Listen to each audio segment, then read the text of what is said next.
Hello everyone, welcome to my YouTube channel. आज हम इस वीडियो में आगम शोधन का आगे का सवाल देखेंगे।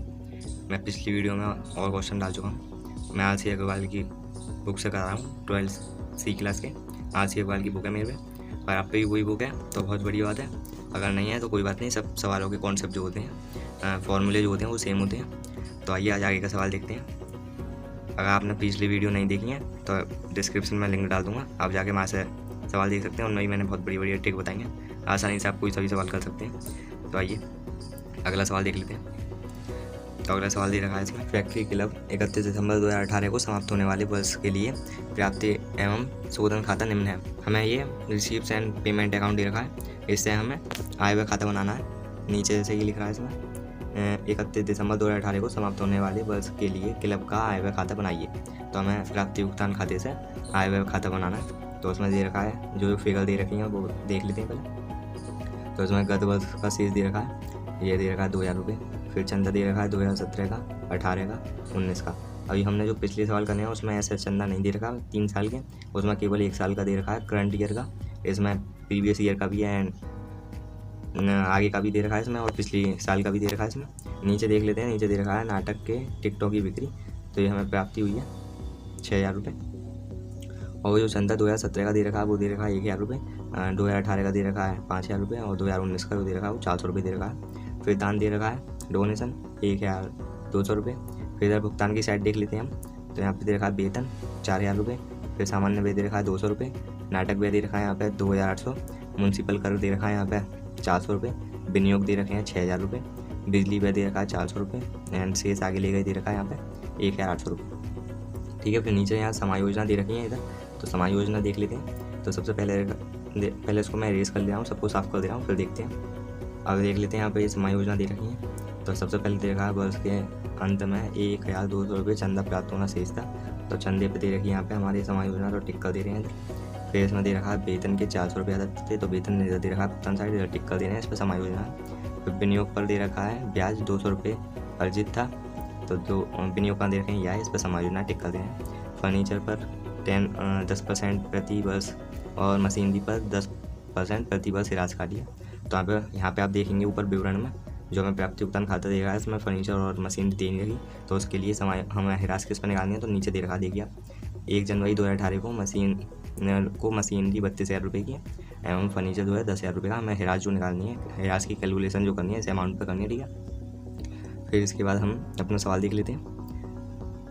तो सवाल दे रहा है आपको सबसे पहले लाइन कर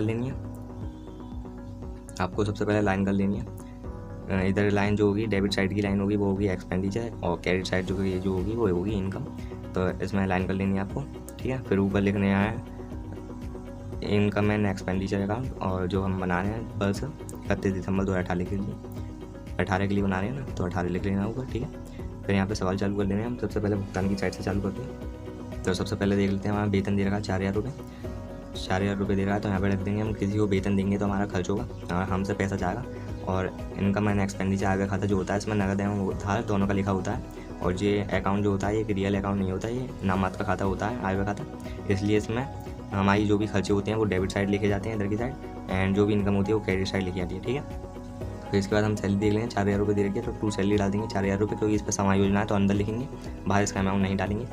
फिर यहाँ पर समायोजना दे रखी थी इस पर यही वेतन के 400 रुपये अदत्त था, जो समायोजना दे रखी है 400 रुपये अदत्त था, मतलब आउटस्टैंडिंग, तो ये प्लस होगा, ठीक है। हमें मतलब वेतन अभी 400 रुपये और देना है, इसका मतलब ये होता है। तो आउटस्टैंडिंग यहाँ पे लिख के हम 400 रुपये ऐड कर देंगे तो हमारे हो जाएंगे 4400 रुपये, ठीक है। फिर इसको बाहर लिख देंगे अमाउंट को। फिर सामान्य व्यय दे रखा है आया, सामान्य व्यय दे रखा है 200 रुपये, इस पर कोई समायोजना भी नहीं है तो इसको ऐसे ही डाल देंगे हम 200 रुपये, ठीक है। सामान्य व्यय मतलब करा हमने तो हमारा खर्च हुआ है, हमसे जो हमारी रोकड़ है कैसे हो गई है, तो इसलिए हमारा ये खर्च है, इसलिए हम इसको टू साइड लिखेंगे एक्सपेंडिचर में। फिर नाटक व्यय, हमने कोई नाटक कराया तो उसमें व्यय हुआ है 2800 रुपये, तो लिख देंगे टू ड्रामा एक्सपेंसिस, ठीक है, 2800 रुपये, इस पर कोई समायोजन नहीं है, सीधे अंदर डालेंगे। फिर म्यूनसिपल कर दे रखा है 400 रुपये, तो म्यूनसिपल टैक्स दिया हमने, तो यहाँ पे लिखेंगे टू म्यूनसिपल टैक्स 400 रुपये।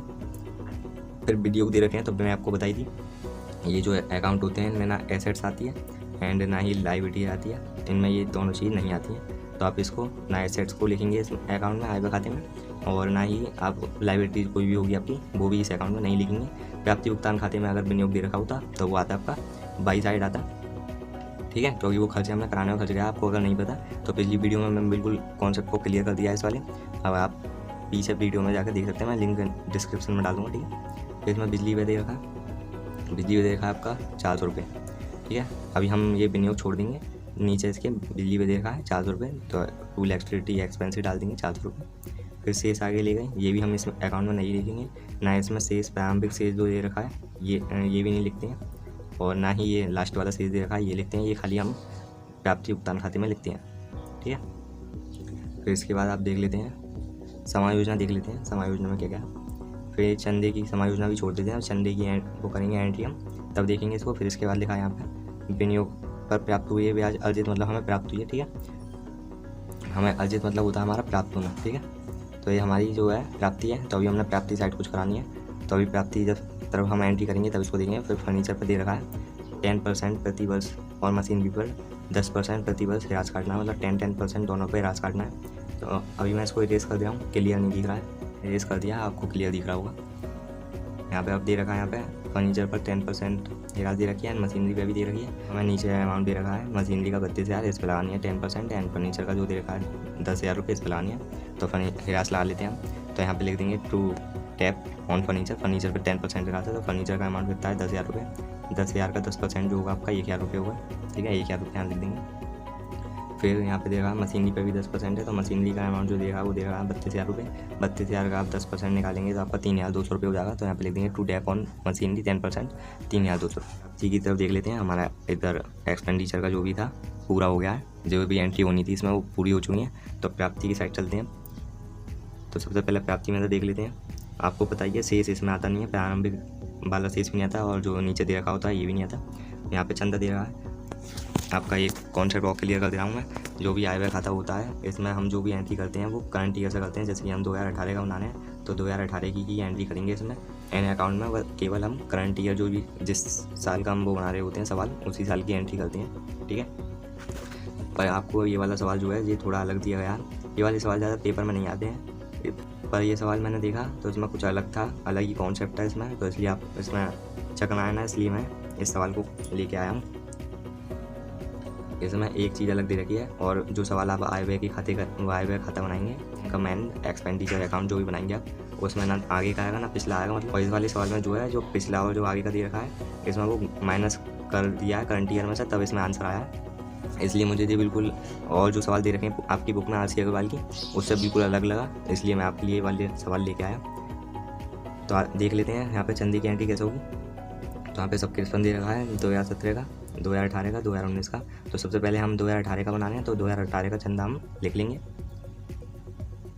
ये देखिए चंदे की एंट्री मैंने नीचे कर दी है, ये गलत हो गई थी इधर, मैंने उसी हिसाब से करी थी करंट ईयर का खाली लगा के, तो वो उससे सवाल का आंसर नहीं आया था। तब मुझे पता लगी कि इसमें कोई अलग ही कॉन्सेप्ट है। जब मैंने और सवाल को न गहराई से देखा तो पता लगा इसमें करंट ईयर में से अपना पिछला ईयर और आगे का जो साल का दे रखा होता है, पिछली साल का आगे साल का घटा दिया, तब इसमें आंसर आया। इसलिए मुझे खुद करने के बाद ये अलग लगा, इसलिए आपके लिए मैं ये लेके आया हूँ। अगर आपका इस सवाल में कोई भी डाउट हो तो वो क्लियर हो जाएगा। एंड जो आगे के सवाल आएंगे उसमें आपका अगर पिछला दे रखा हो तो ना उससे मतलब है आपका, और ना अगर आगे का दे रखा हो ना ही उससे मतलब है। जो भी करंट ईयर का होगा आपको केवल उससे ही मतलब है। ठीक है, तो आगे के सवाल इससे ज़्यादा वो नहीं होंगे कठिन, बस इसमें एक अलग ही कॉन्सेप्ट है। ये हर सवालों में नहीं होता, खाली एक इसी सवाल में RC अग्रवाल की बुक में अगर आप 10वां सवाल देखेंगे तो आपको इसी सब उसमें दिखेगा सवाल में ये वाला कॉन्सेप्ट अपनाया गया है, और सवाल जो है उसमें वही वाला कॉन्सेप्ट अपनाया गया है। ना पिछला लेते हैं ना आगे का लेते हैं, खाली करंट ईयर का लेते हैं। तो आपको सवाल बता दे रहा हूँ। तो हमारा चंदा जो दे रखा था करंट ईयर का 2018 का 5,000 रुपये दे रखा है, तो करंट ईयर का चंदा 5,000 रुपये दे रखा है, वो हम इधर डाल देंगे वाई सब्सक्रिप्शन 5,000 रुपये। ठीक है, फिर आपका 2017 का जो चंदा दे रखा है वो 1,000 रुपये दे रखा है, 2019 का जो दे रखा है वो 400 रुपये दे रखा है। तो ये आप क्या करेंगे, माइनस कर देंगे। एरेज कर दे रहा हूँ मैं इसको, तो एरेज कर दिया मैंने, अब आप क्लियर देख सकते हैं। तो 2017 का हमें दे रखा है 1,000 रुपये, तो हम क्या करेंगे इसमें से लेस कर देंगे करंट ईयर के में से, तो 5,000 में से 1,000 रुपये आएंगे तो 4,000 रुपये बचेंगे आपके। फिर इसके बाद 2019 का दे रखा है वो भी लेस कर देंगे हम, 4,000 में से 400 रुपये लेस कर देंगे, तो वो आएगा आपका 3600। एंड जो समायोजना दे रखी थी इसमें नीचे वो क्या दे रखी थी, ये करंट ईयर की अपनी देखिए आप, इसमें समायोजना दे रखी है। वर्ष के अंत में 1,200 रुपये चंदा प्राप्त होना शेष था, तो ये हमें मतलब प्राप्त होगा। तो तो हम क्या करेंगे, इसको ऐड कर देंगे। जो चंदा हमारा 2017 का घटाने के और 2019 के घटाने के बाद आया था, उसमें हम ये चीज़ ऐड कर देंगे। तो ये ऐड कर दिए हैं। 3600 आए थे, जब 1000 और 400 घटाने के बाद 5000 में से 3600 आए थे। 3600 में हम 1200 प्लस कर देंगे, तो हमारा जो चंदे की फिगर जो अमाउंट बाहर पड़ेगा वो पड़ेगा 4800 रुपये। वीडियो बनाऊंगा आगे के सवालों की, तो उसमें आप देखना ना, उसमें 2017 का मतलब दे रखा होगा पिछला ना भूल लिया जाएगा, एंड 2019 का भी दे रखा होगा वो भी नहीं लिया जाएगा, केवल 2018 का दे रखा होगा वो ही लिया जाएगा। बस इसी सवाल में 2017-18 का लेस कर दिया। और अगले सवालों में जो है इनमें से पूछा ही नहीं गया इनका, मतलब इसका दे रखा है खाली हमें, पर इससे कोई मतलब नहीं होता, इसका हमें कहीं यूज ही नहीं करना। आगे के जो सवाल कराऊंगा यही सवाल थोड़ा हटके है, इसलिए मैं इस सवाल को लेके आया आपका डाउट क्लियर करने के लिए। अब चंदे की वो कर दिया हमने एंट्री। अब आगे देख लेते हैं हम आगे क्या देखा है इसमें। प्राप्ति की साइड दे रखा है इसमें नाटक की टिकटों की बिक्री, मतलब नाटक की टिकटों की बिक्री से जो हमें प्राप्ति हुई है वो 6000 रुपये हुई है। हमने नाटक कराया तो उसकी जो टिकट सेल हुई है उससे हमें फ़ायदा हुआ है, प्राप्ति हुई है, तो उसको हम दिखा देंगे बाई साइड। यहाँ पे लिख देंगे वाई ड्रामा टिकट सेल 6000 रुपये। फिर आपका अगला क्या दे रखा है उसमें, डोनेशन दे रखा है, दान 1200 रुपये हमारा डोनेशन दे रखा है, तो इसको भी वहीं पर डाल देंगे हम। प्राप्ति है ये भी हमारी, दान से हमें प्राप्त हुआ है बाई डोनेशन 1200 रुपये। एंड आपकी समायोजना देख लेते हैं कौन कौन सी रह गई हैं। तो पहली समायोजना चंदे की हो गई है, और वेतन की भी हो गई है, विनियोग पर ब्याज ये रह गई है, फर्नीचर की भी हो गई है, और मशीनरी पे भी हो गई है। खाली ये वाली समायोजना रह गई है, तो उसको देख लेते हैं। फिर यहाँ पे दे रखा है विनियोग पर ब्याज 200 रुपये अर्जित था, तो उसको क्या करेंगे, हमारी प्राप्ति है, हमारे विनियोग पर ब्याज मिलेगा, ठीक है। तो इसको हम प्राप्ति की साइड डाल देंगे। प्राप्ति की साइड देख लेते हैं, वाई इंटरेस्ट ऑन इन्वेस्टमेंट 200 रुपये हमें प्राप्त होंगे। अब आपको जिधर का टोटल आपको ज़्यादा लगे, मतलब देखने में ही लगा है, इधर का टोटल ज़्यादा होगा तो उधर का टोटल आप पहले करेंगे और उसी टोटल को आप दोनों साइड डाल देंगे, ठीक है। तो इधर का देख लेते हैं हम टोटल। आपका जो टोटल जिधर का ज़्यादा बैठेगा वो आपका एक्सपेंडिचर का आपका टोटल जो है वो ज़्यादा बैठेगा।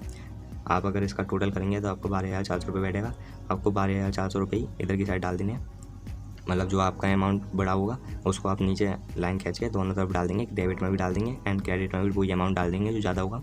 फिर आपको इधर का टोटल करना है, ये 6100 वो 1200 और 200 रुपये, और यहाँ पे 4800 रुपये, इन सब का टोटल आपको कर लेना है। इनका टोटल जो आएगा वो आएगा आपका 12200 रुपये इधर का टोटल आएगा आपका। तो 12200 में से 12400 जब आप लेस करेंगे तो 200 रुपये आएंगे, तो वहीं क्या डेफिसिट हो जाएगी, क्योंकि हमारे इनकम का जो टोटल है वो कम आया है एंड एक्सपेंडिचर का टोटल जो है वो बढ़ाया है। तो हमारी ये हानि हो गई, हमारी एक्सेस एक्सपेंडिचर ओवर इनकम हो गया, यानी कि हमें डेफिसिट हो गई। तो यहाँ पे डाल देंगे आप बाई डेफिसिट 200 रुपये, ठीक है। यहाँ पे आपको क्लियर कर दे रहा हूँ मैं, नहीं दिख रहा होगा।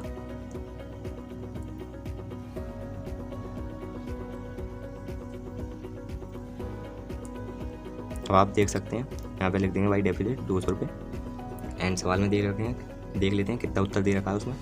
तो आप देख सकते हैं यहाँ पे दे रखा है उत्तर,